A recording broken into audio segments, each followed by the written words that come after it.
Yo, what is going on, guys? Welcome to Eagles post game. The Eagles' first preseason game is officially in the books. They got the L versus the Pittsburgh Steelers, 24-16. Today, we are talking about our top takeaways. We're going to grade tonight's performance, give a player of the game, and joining me today, I'm going to lead off with my man Rob Lange. Follow him on Twitter at Philly_Menace. What's good, Rob? Hey, man, it was nice to watch a little bit of football today. You know, I mean, it may not have been the prettiest stuff in the world, but that's what you expect out of a preseason game.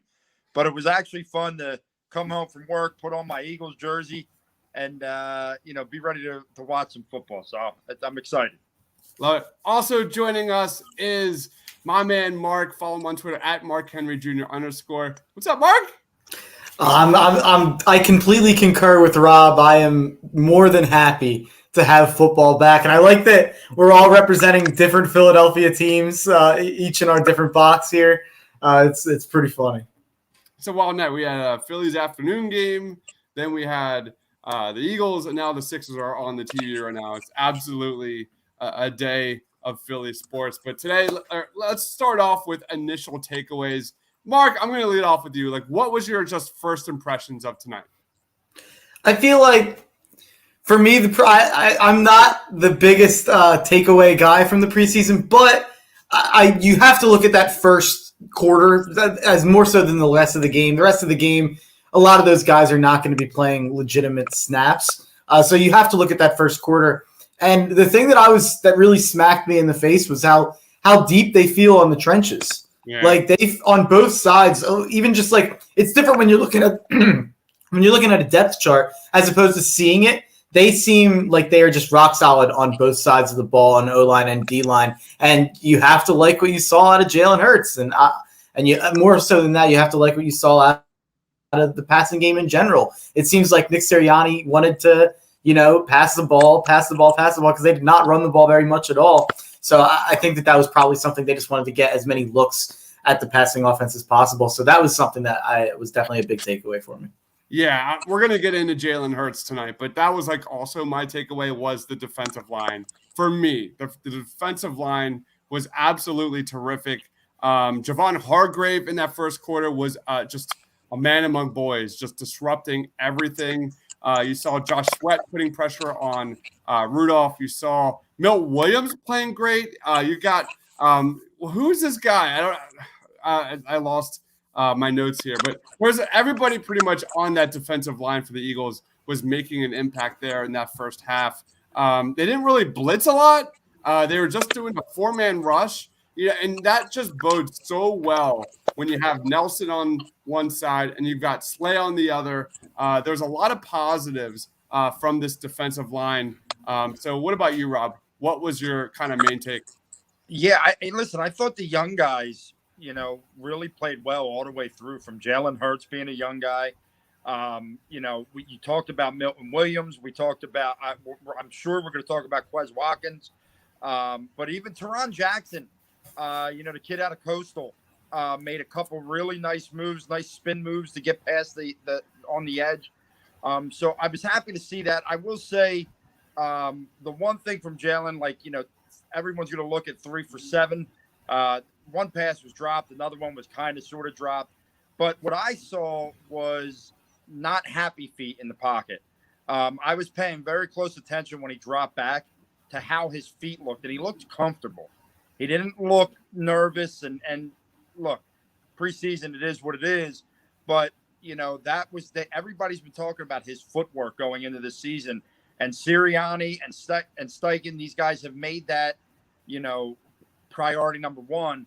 And, so far, so good. I mean, he was looking for the tight ends. I like that. I'm hoping to see a little bit more of him in the next game against New England. But, first team looked good. Just hope there's no injuries, because that third string is god-awful. Yeah, let's go right into it. Let's talk about Jalen Hurts. I thought it was pretty good. Like, if we had to grade him, I would give him a solid B. Like, there were you said 3 of 7, 54 yards, 1 rush for 4 yards. There was a play there when he escaped pressure. He threw the ball away. How many times did we see Carson Wentz try to play hero ball and get sacked or lead to an interception? or something along those lines. My favorite play of the game by far was when he escaped pressure and threw that 30-plus yarder to Dallas Goedert. That was a thing of beauty. I thought he looked really decisive. I love the way he scanned the field. I love the way he went through his progressions. And he kind of trusted his line, like you said, Rob. Like, he looked calm in the pocket. I love the way he targeted the tight end. That's something we've been hearing about in training camp over the last several days. And that was a major area of weakness for Jalen Hurts last season. He rarely targeted that intermediate area of the field. So that is something major to look forward to for everyone rooting for Jalen Hurts. I thought it was pretty good. What about you, Mark? What was your kind of grade take on Jalen Hurts? Yeah, I thought he looked great. I'll say B plus. Even you break down those 4 incompletions, the ones that pass away, like you said, and I'm absolutely fine with that. I wish he would have avoided, getting tackled and avoided the one run he had where it looked like he took a little licking and then they took him right out. But I wish he would have avoided those hits. But that's something that he's going to take hits, and that's something you have to get used to when you're watching a quarterback like Jalen Hurts run your offense. But the one pass away, the one I didn't get I know Dives, you said you watched it slowed down. The one throw on the outside to Rager, I couldn't quite tell if that was, it wasn't a perfect throw by any means, but I couldn't quite tell if that's a throw that should be caught or, if it was a bit too low. So I don't know if that's a drop or not. And then, Zach Ertz there. I don't know if that was a crocodile arm situation, but I couldn't believe he dropped that ball. That would have kept it going. And then the last incompletion, if they would have connected on that deep ball to Quez Watkins, they were this close. This close. Oh man, that would have sent Philadelphia into a belief tailspin. They would have started believing in the Eagles team. That would have looked like the McNabb to Owens pass from years ago. Yeah. Just this bomb from the 2-yard line. My God, and it was literally it was a half a step. He had him overthrown by a half a step on that. It seemed like Quez stumbled. It seemed like he stumbled a little bit too. It was a half step too far, and Quez he beat the guy and stumbled just a bit. They were so close. All right, joining us now is my man Justin. Follow him on Twitter at @J_Persichetti. He is our Blue Coats beat writer. He's all Sixered up. It's halftime, I think. What's up, Justin? Yes, it is halftime right now, but I'll tell you what, I got to catch the whole first half and some of the third of the Eagles game, and I think I saw the good parts. It seems like I saw the good parts of the game mostly, which I am happy about. But Quez Watkins, man, how fun has he been all training camp and into the end of this first game? I got to go to the first Eagles open practice. Took my little brother there with me, and I got to see him make some pretty nice plays there too. So I don't know, what are we thinking about Quez Watkins right now? Let's be real. You saw him on special teams. He was kickoff returner. You've seen him lining up at the Z. I think the future of Quez is probably getting some snaps as well in the slot, which is where Jalen Reagor was projected to play a lot this season. I definitely see, a path that Quez Watkins is earning his time with the first team, and that is going to replace Jalen Reagor moving forward. You can't deny that. The dude's speed is unbelievable. Everyone saw that. I posted a video on our YouTube channel of Quez Watkins. There's literally Cowboys fans commenting on that video saying, okay, I'm a little nervous about Quez Watkins. When you see that happen, that's when you know Quez Watkins has arrived. But this is what we do. We're overreacting to preseason. Let's have some fun.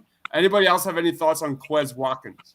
The speed, the speed of when he breaks through that line, the defensive back had the angle, and he blew right the hell past him.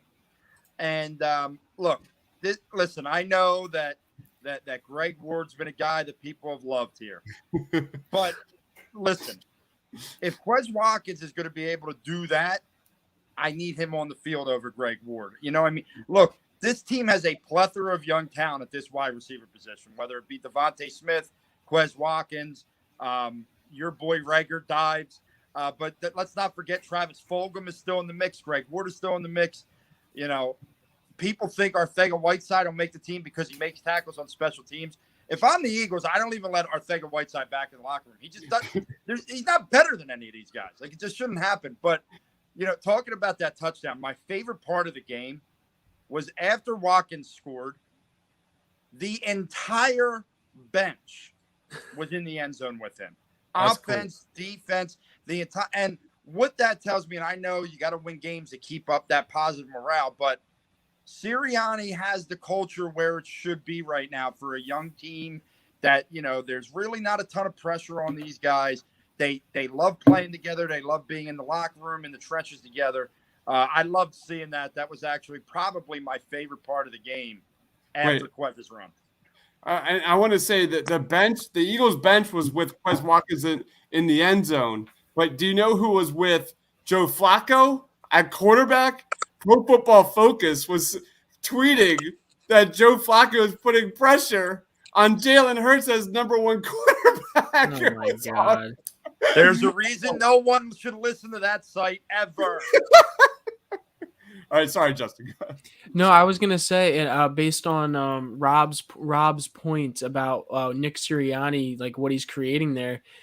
Jason Kelsey did an interview in the middle of the game with Dave Spadaro, and he said that actually. He said, "Listen," he's like, because Dave asked him what he thought about the new era and Nick Sirianni and how he's doing, and he said, he's like, "Listen, like people were excited. He's making a competitive environment. He's putting energy in there, and he's preaching the right things and creating good habits of practice right now." So it's not only the young guys on the bench in preseason that are getting excited as well. It's also the veterans and guys like Jason Kelsey, who was very brutally honest about this team last year when we were kind of throwing games at the end of the season. He had a lot to say about that in some interviews. So I think that's a good sign. Shout out to Mike J with the Jeremy Bloom call out. I haven't heard that name in a long time. Great reference. I mean, come on. Greg Ward's a legit NFL player. I mean, come on. Mark, any thoughts on Quez before we move on to player of the game? Yeah, I'll accept no Greg Ward slander, but I'm just kidding. If Quez Watkins can make plays like that happen, obviously we don't need to be seeing Greg Ward as a starting receiver. I've always said that Greg Ward is a good depth receiver and a good guy in case guys get hurt, because he will step up and he's shorthanded and, he's going to get you some yards here and there. And he's not a huge player. He's not going to make big plays, but Quez looked like everything we want Jalen Reagor to be.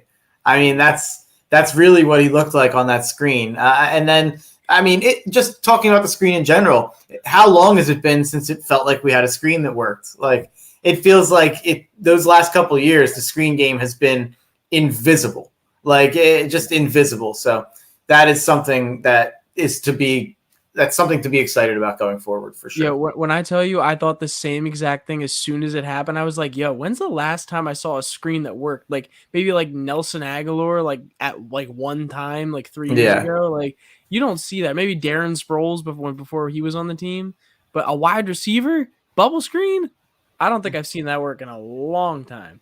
And, but boys, I gotta head out. The third quarter is starting for the Sixers and Hawks game. So peace. Have a good one. Enjoy B-ball, Paul. Oh, thank you. I will. He just had a nice dunk, so I'm gonna keep it going. I just wanted to throw this in. They were talking about the reason the bubble screens haven't worked. I felt like was the design of them under Doug Peterson, but the blocking was out in front almost before the ball was thrown. The Quez Watkins, and I mean the hole just opened up, and then his speed made the rest of the play. So that's an exciting thing. I mean, look. They were very vanilla on defense. I don't know if they blitzed one time today. I thought offensively, it looked like they just wanted to pass the ball. As Mark was saying, it wasn't a game where they wanted to feature the run. They wanted to really give Jalen Hurts enough time to throw the ball, and even Joe Flacco for that matter. But, yeah, I mean, listen, first game, but you know what? It wasn't an absolute train wreck when the major players that will play in the games during the regular season were in there. And that's a positive. All right, let's roll on to player of the game. We have a comment here. Ward gets it done on third down, 100%. We got Joseph joining, saying, I guess, what's up? Player of the game. Rob, who's your player of the game, man? Quez Watkins. I mean, that play was I tell you what, I'll let one of you take him and explain that. Jake Elliott, why 3 field goals, 45 plus yards out, and he nailed them. I mean, listen, this guy was awful last year. He was awful last year. And sometimes with kickers, when they have that one bad year, they don't seem to recover. That's a great start towards recovery for Jake Elliott. So I'll let you guys talk Quez Watkins a little bit.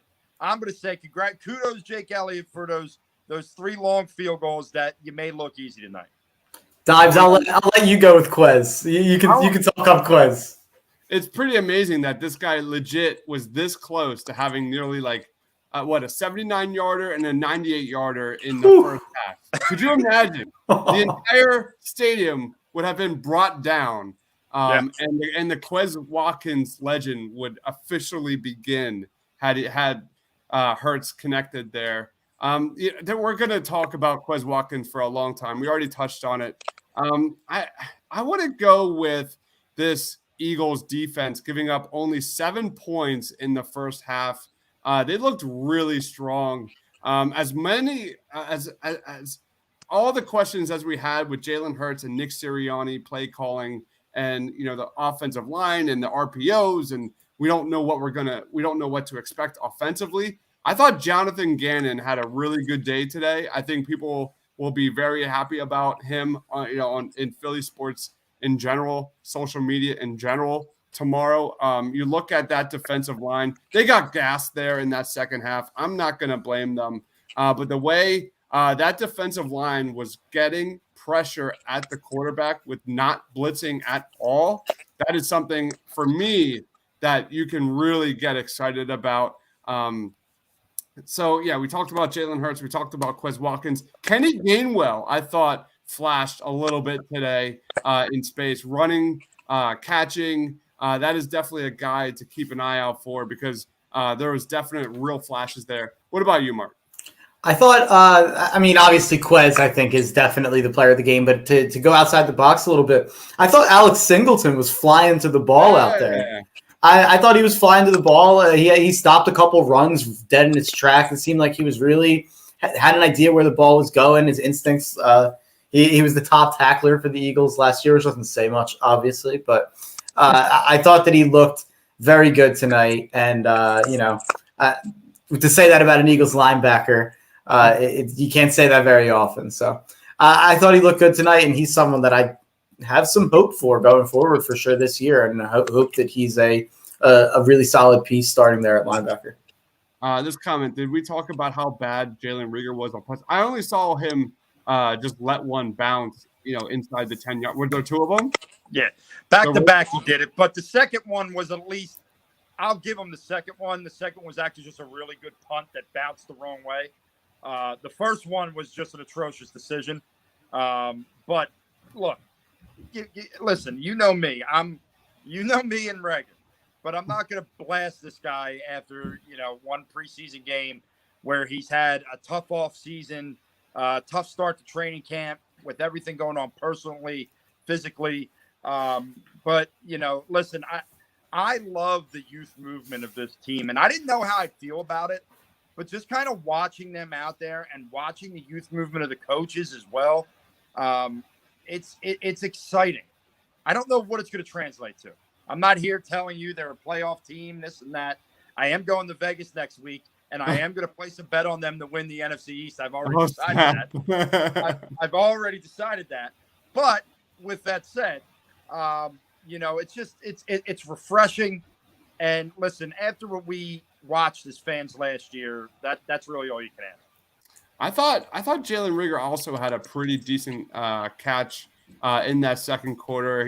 He beat I think it was like a man coverage against the Steelers, started there at cornerback, and he got a first down. It was like 13 yards. I thought that was a good play, but he did kind of it would have been a tough catch on that Jalen Hurts throw. It would have been a full extension catch there at the sideline, but still I've seen receivers make that play a lot of times. So and he's a first-round pick. Make the damn catch. Let's go on to how would you grade today's performance, and we'll wrap it up. Rob, lead us off. What's your grade? I give it a nice little C plus. I think the starters were really good, but in the preseason, I want to see what those guys that are fighting for spots are doing, but also that are considered depth guys. And I was a little disappointed in the third quarter. I expected to see a little bit more. I know it's, some people are going to say, oh, Jesus, this guy. But I just expected to see a little bit more. It got really sloppy there. Now, I think defensively, Dodge, you were talking about they were getting gas, and I think that was a Jonathan Gadden test, almost like in a regular game, he's not going to leave those guys out there. But now it's the battle of attrition right now. Go after it. But I want to see a little bit more from some of those guys. Zach McPherson, right? Here's a guy that we're all looking at. Bad pass interference penalty in the end zone. Kind of getting beat on a little quick move there. So I'll say C plus, but I mean, I could be talked into a B because of how good the first half was. What about you, Mark?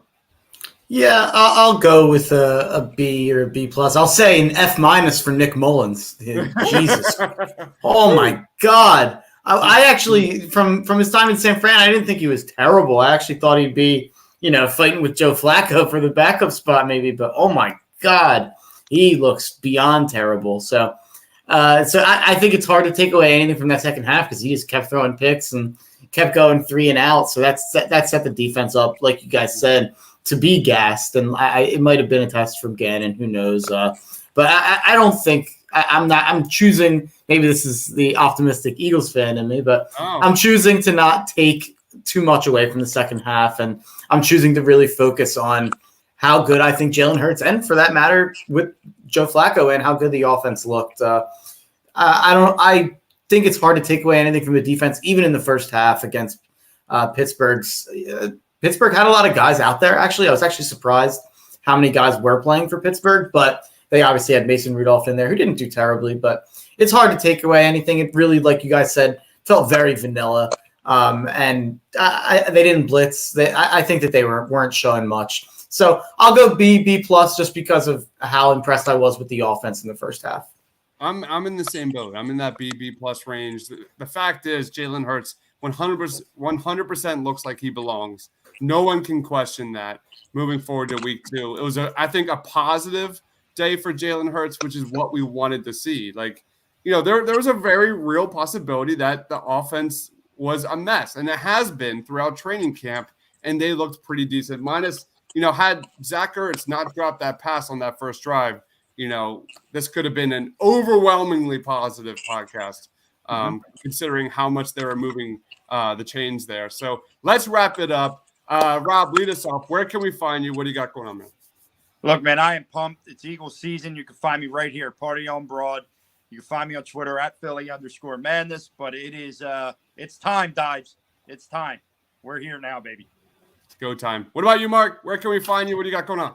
You can follow me at Mark Henry Jr. _ and Chalk Talk with Shane and Mark. It was on 2 nights ago. It's on YouTube on the Painted Lines. So we do that every week. We're going to be moving to 2 times a week soon. So go and check that out and stay tuned on my Twitter at Mark Henry Jr. _ and at Tough Cover Podcast or at Tough Cover Pod for gambling and fantasy football.